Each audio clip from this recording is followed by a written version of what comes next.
Chainsaw Man, c'est du cinéma. Nakayama, directeur en chef de Chainsaw Man, est en quelque sorte inexpérimenté à ce poste. On peut se dire que pour une production de l'ordre de Chainsaw Man, sur laquelle Mappa mise énormément, ce choix n'est peut-être pas des plus audacieux. Pourtant, Nakayama est un jeune talent qui a une vision très décalée de la Japanimation comparée à ses pairs. Il est en quête d'innovation, il souhaite briser les codes et proposer sa vision de Chainsaw Man. Une vision différente de celle de Fujimoto, ça tout le monde l'aura compris, mais une vision qui n'est pas mauvaise pour autant et qui se base toutefois sur les principales inspirations du créateur de Chainsaw Man lui-même, à savoir le cinéma. Accompagné d'animateurs talentueux comme Keisuke Kobayashi et Takuya Niinuma, ainsi que de directeurs de talent pour certains épisodes tels que Tatsuya Yoshihara, directeur de Black Clover et qui va nous intéresser pour la review du 4e épisode de la série puisque c'est lui qui est à la tête de celui-ci, Nakayama va pouvoir aller au bout de ses idées. Concrètement, Yoshihara il a bien compris les intentions de Nakayama. En somme, un objectif, faire de Chainsaw Man un animé d'un réalisme cinématographique inégalé pour proposer une approche unique pour l'adaptation du manga à succès de Fujimoto, tout en respectant les inspirations et les passions de ce dernier. Cet épisode 4 en est le parfait exemple. Yoshihara a mis en scène cette magistrale cinématique d'Aki dans la seconde moitié d'épisode. Une cinématique qui par ses plans, ses couleurs, qui retranscrivent d'ailleurs le calme et la sérénité d'Aki, le compositing et storyboard exceptionnel, tendent à nous faire comprendre qu'on ne regarde pas un animé, mais une œuvre cinématographique réaliste combinée à de la grande japanimation. C'est ce qu'on retrouve également dans cette scène durant laquelle Aki s'entretient avec Makima, qui a été rajoutée dans l'animé n'étant pas présente dans le manga, où l'ensemble des couleurs marron sobres donne un sentiment assez étouffant et mystérieux à cette scène, rappelant ce qu'on pourrait retrouver dans un film, une palette de couleurs réalistes et discrètes pour une ambiance nocturne qui contraste avec beaucoup d'œuvres issues de la japanimation, même si certains moments détonnent, dans Chainsaw Man, notamment dans le début de la série, avec le côté réaliste, bien que présent avant tout pour se calquer sur le manga de Fujimoto, l'intention de réaliser l'animé comme un film, à un tel level jamais atteint par d'autres animés auparavant, donne à Chainsaw Man une identité forte qui lui permet de se démarquer encore plus des productions actuelles. Dès les premiers épisodes, on nous présentait déjà une palette de couleurs assez sobre, terre à terre, avec un jeu de voix extraordinaire et réaliste, des expressions différentes des standards du médium, avec des séquences d'animation façon prise de vue réelle, séquences qui tendent une fois de plus à donner ce côté cinématographique à Chainsaw Man. Les moments de calme, de dialogue sont maîtrisés à la perfection dans ce début de saison de Chainsaw Man, mais ils ne sont pas les seuls. L'action est grandiose.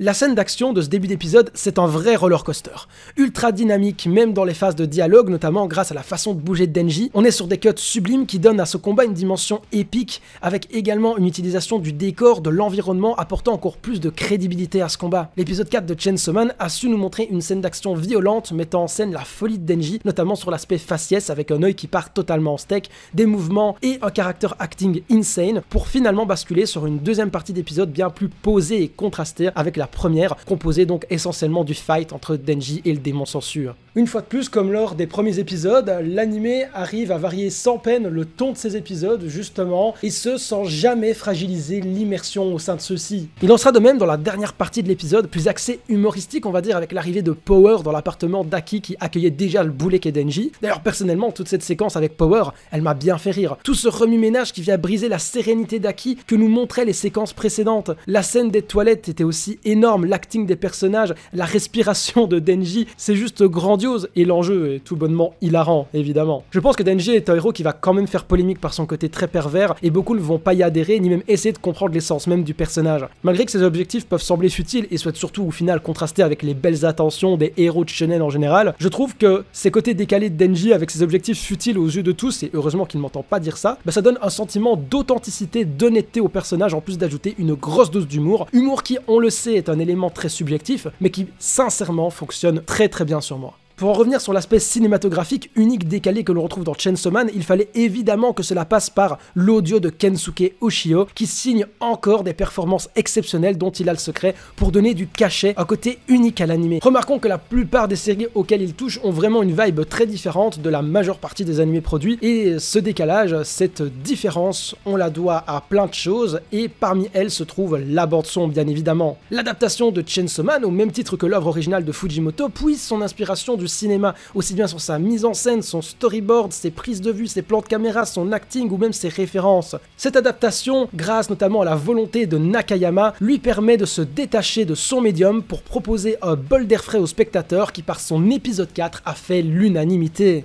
J'ai été très surpris de cet épisode 4 de Chainsaw Man qui est pour moi actuellement le meilleur qu'on ait pu avoir, très clairement, et j'attends évidemment du très très lourd pour la suite. Pour terminer sur une note plus légère, je vous avais demandé dans la dernière review, étant donné que c'est un petit peu le sujet de l'épisode, de me donner des démons inventés, je vais dire, de votre part, qui pourraient se retrouver dans Chainsaw Man pour rigoler un petit coup.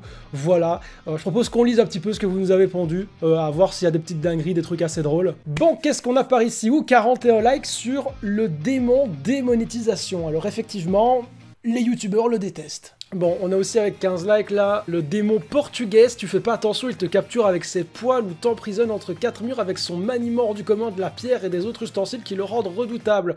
Oula, t'as beaucoup écrit mon ref par contre là, hein, vraiment, mais beaucoup de clichés sur les portugais, pas certains du bail par contre là.